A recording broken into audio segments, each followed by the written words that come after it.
Hey guys, welcome back to my channel. Let me show you guys the easiest bagel recipe you'll probably find out there. It's super easy. So for starters, we're going to start off with 3.5 cups of bread flour. Bread flour, you can use all-purpose flour, but bread flour, it makes them a lot fluffier. If you ever use bread flour, you'll notice a difference in the fluffiness of all-purpose versus bread flour. So we're going to do 3.5 cups of bread flour. Then we're going to use 2 teaspoons of active dry yeast or instant yeast.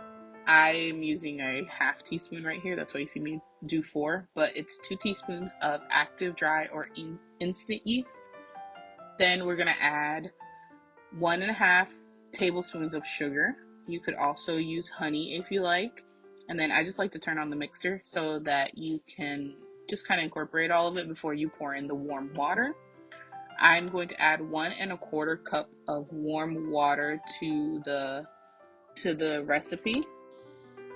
Then I like to leave it mixing as I pour the water in because it just kind of incorporates it a lot better. And then once I pour the water in, I like to throw in the salt. We're going to use 1.5 teaspoons of salt. I like to throw in the salt after I've added the water just because I feel like it dissolves better into the dough. Because I've had the problem where I've added kosher salt into a dough and it doesn't fully dissolve all the way, so I've had little chunks of salt here and there. I also like to scrape the sides of the bowl just to get all that extra little flour. It also makes it a lot easier to clean up afterwards because that way you don't have all these random dry crusty bits around the bowl. So it'll pick it all up once you start the mixer again. But you're gonna mix it for about 10 or so minutes until the dough is smooth. You do want the dough to be smooth just because it means that all your dough is fully hydrated, and that makes it a lot easier for you not to find random chunks when you let it rise. But then you're gonna need a bowl and you're gonna oil the bowl. I like to use pretty much any oil that I have available to grease the bowl essentially. And when you grease the bowl, I add a little bit more than you really need just because it gives you enough to roll the dough into there. And you're gonna see that I'm gonna roll the dough into there so that it gets fully greased. I grease up the dough as well, just because you don't want the dough to dry up when it's rising, and it'll get, if I don't know if you've noticed that sometimes you'll see a crusty layer on the top of the dough when you've let it rise on its own, and I don't like that because then you have these like broken up crusty chunks when you're trying to mix the dough again after you punch it down. So I'm going to go ahead and throw the dough in there, grease it all up, and then I'm going to cover it up with the lid. I like these kind of bowls because they come with a lid, so I don't have to use saran wrap or a tea towel or anything like that. I just put the lid on and let it rise. And then we're going to let that rise for about 30 minutes to an hour. I use instant yeast in this case, so I only had to let it double at about the 30-45 minute mark, but at the hour mark is where I see when you just use active dry yeast. Now we're going to go ahead and punch down the dough, which is very satisfying, and it's kind of fun to see it deflate once you've punched it. And we're going to get it into a smooth ball again after it's risen because it's easier for me to cut it that way, essentially. I mean, you could cut it directly like that because you're going to knead it and form it after you cut it down. I just find that I get more even pieces this way when I form it first and then I cut it into pieces. This is just my personal preference. You can do it whichever way you want, before or after forming it. But I'm going to cut it into 8 equal pieces. You can use a scale for this. I don't normally use a scale, but you can if you want them all to come out evenly.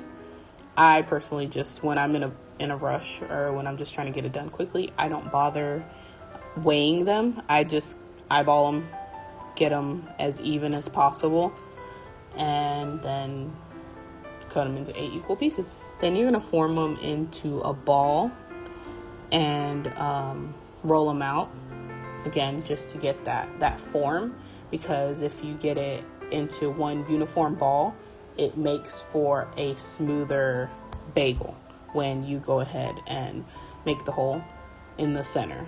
And as you can see, the dough has just enough elasticity that you can form it without breaking it, and that's when you know the dough is in a really good condition for forming. If not, usually you need to add a little bit of flour or let it rise for a little bit longer. But this exact recipe I've used multiple times, and my dough comes out just like this every single time. And I do that for all of the bagels, get them all formed, shaped, and then I'm gonna cover them up with saran wrap once I get them all shaped and on the pan.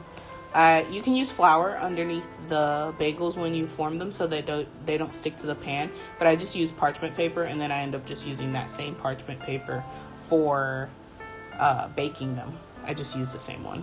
Cover it up with saran wrap right now. Now here is where you'll see a lot of people do different things. Some people do baking soda, some people do molasses, some people do brown sugar. Brown sugar, I can confirm, will brown them more than your average just simple bagel recipe. But I personally just boil regular water. If you want brown sugar in your bagels, you can add it when you're mixing the dough, and add brown sugar instead of regular cane sugar, and they will brown significantly more than if you use regular sugar. And here I'm throwing them in the boiling water. I like chewy bagels, so I let them boil for 2 minutes on each side, so a total of 4 minutes in the water. But you can do 1 minute on each side, and they come out a lot less chewy if you don't like that really chewy bagel. Personally, I do 2 minutes on each side because that is that's how we prefer it in our house. Is we like a chewy kind of deli style bagel.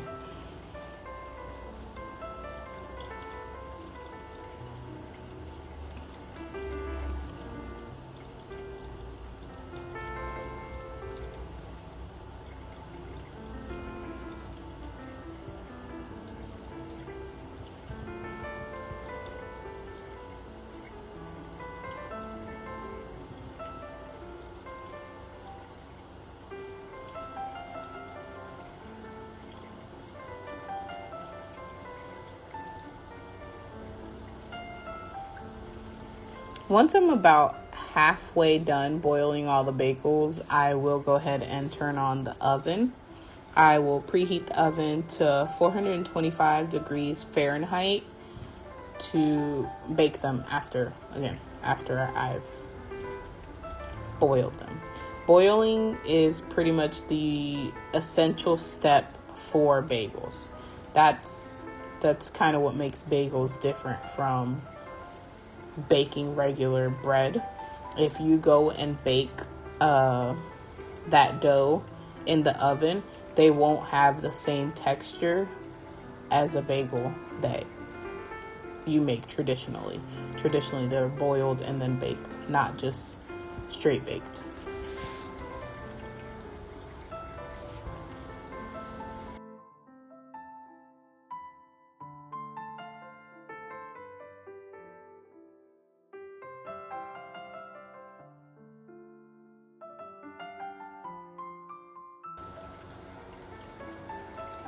And here's the next step. You go ahead and top your bagels with whatever seasoning you like. I know most people will do like egg wash or milk wash. You can do that. It will adhere to the bagel better. But we're going simple right now. This is like the most basic, simple recipe you could do. I just throw the seasoning on there, bake it for 20 minutes or a little bit longer if you like them more brown.